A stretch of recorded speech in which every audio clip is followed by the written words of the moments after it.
जी हाँ दोस्तों, आज की वीडियो में हम बात करेंगे विक्रम यूनिवर्सिटी के ओपन बुक सिस्टम परीक्षाओं के एग्जाम रूल्स के बारे में। आपको पता है कि विक्रम यूनिवर्सिटी की परीक्षाएं होंगी ओपन बुक सिस्टम से।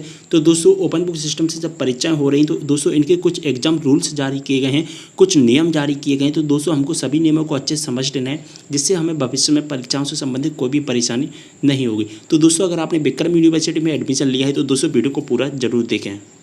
तो दोस्तों, जैसा कि आप देख पा रहे हैं, विक्रम यूनिवर्सिटी से संबंधित यहाँ पर कुछ रूल बुक्स जारी किए हैं। यहाँ पर 4 से 5 पॉइंट यहाँ पर बताए गए हैं रूल बुक के।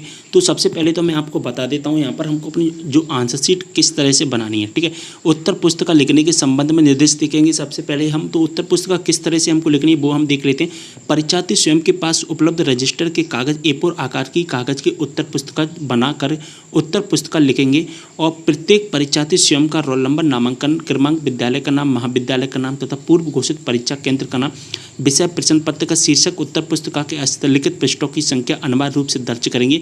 परीक्षार्थियों को ओपन बुक परीक्षा में समस्त विषयों का प्रश्न पत्रवार पृथक पृथक उत्तर पुस्तिका लिखना अनिवार्य होगा। उत्तर पुस्तिकाओं पर परीक्षार्थियों को नियमित व स्वाध्याय लिखना अनिवार्य होगा। जहां 2 और 3 प्रश्न पत्र हैं, उनकी एक ही उत्तर पुस्तिका में प्रश्न पत्र लिखना अनिवार्य होगा। प्रत्येक प्रश्न पत्र के लिए पृथक पृथक उत्तर पुस्तिका में उत्तर लिखकर नज़दीकी संग्रहण केंद्र पर जमा करना होगा। तो दोस्तों, इसका मतलब क्या है? उत्तर पुस्तिका लिखने के संबंध में यहाँ पर पूरा निर्देश बताया गया है। अब दोस्तों इसको हम डिटेल्स में समझ लेते हैं अच्छे से एक बार। तो दोस्तों, सबसे पहले तो हमको जो आंसर शीट बनानी है वो A4 साइज़ की बनानी है। A4 साइज़ की हमको आंसर शीट बनानी है। अब A4 साइज़ क्या होता है? जो आप फोटोकॉपी करवाते हैं, फोटोकॉपी का जो पेपर होता है, जो इतना उसका जो आकार होता है, जितना उसका साइज होता है, उतने आकार की हमको जो कि अपनी आंसर शीट बनानी है। या दोस्तों, अगर आपके पास में रजिस्टर होता है A4 साइज़ के आकार का, तो उस साइज़ की भी उस रजिस्टर के आपको कितने पेज लेने हैं? दोस्तों 8 पेज लेने हैं और दोनों साइड से मिलाकर कितने हो जाएंगे? 16 पेज हो जाएंगे। तो 16 पेज की हमको आंसर शीट बनानी। अब दोस्तों 16 पेज की हमारी आंसर शीट हो गई। स्टेपलर भी कर दिया।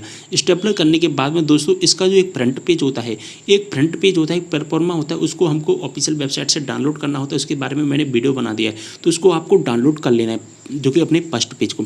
तो उस फर्स्ट पेज में हमको क्या लिखना है? सारी चीज़ें, सारी डिटेल्स हमको लिखनी होंगी।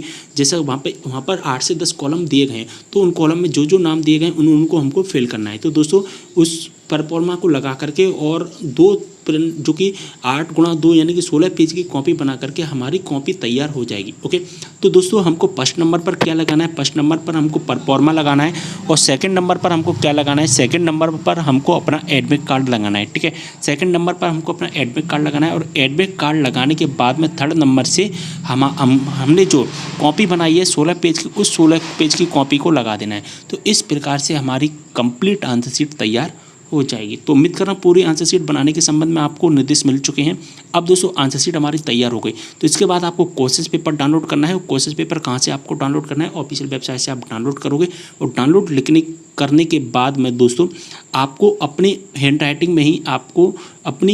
राइटिंग में ही क्या करना है? अपने क्वेश्चन पेपर को सॉल्व करना है और ब्लू कलर की पेन या ब्लैक कलर की पेन का आपको यूज करना है। ऐसा नहीं है रेड कलर की पेन का यूज कर लो आप। तो ब्लू कलर की पेन और ब्लैक कलर की पेन का यूज करके आपको अपनी हैंड राइटिंग में क्वेश्चन को सॉल्व करना है। अब दोस्तों यहाँ पर क्लियर मेंशन किया गया है कि प्रश्न पत्र पर पृथक पृथक उत्तर पुस्तिका बनानी होगी।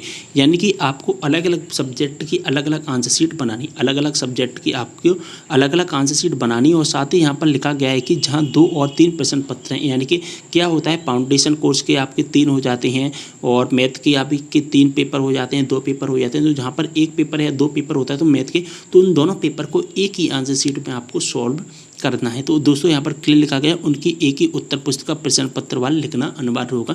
सबसे पहले आपको फर्स्ट पार्ट 1 की लिखना है, इसके बाद में आपको पार्ट 2 के क्वेश्चंस को सॉल्व करना होगा। तो इस तरह से आपको अपने क्वेश्चंस को सॉल्व करना है। उम्मीद कर रहा हूँ सारी इन्फॉर्मेशन मिल गई होगी। अब दोस्तों हमको आंसर शीट कहाँ पर सबमिट करनी है?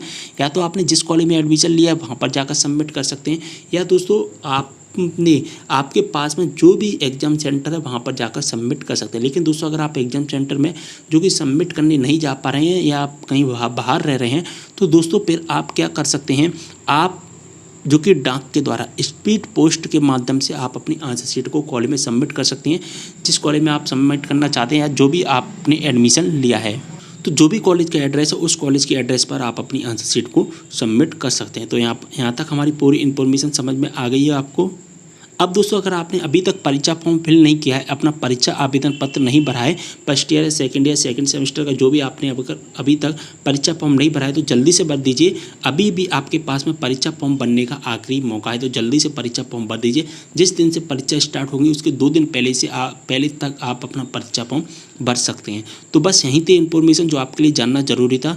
अगर आपको अभी कोई भी डाउट होता है तो आप मुझे कमेंट करके जरूर बताएं, साथ ही इंस्टाग्राम पर फॉलो कर लेना। जो भी आपके डाउट है इंस्टाग्राम पर DM के द्वारा पूछ सकते हैं। चलिए दोस्तों वीडियो को यहीं पर करते समय मिलते हैं इस वीडियो के साथ, तब तक के लिए बाय।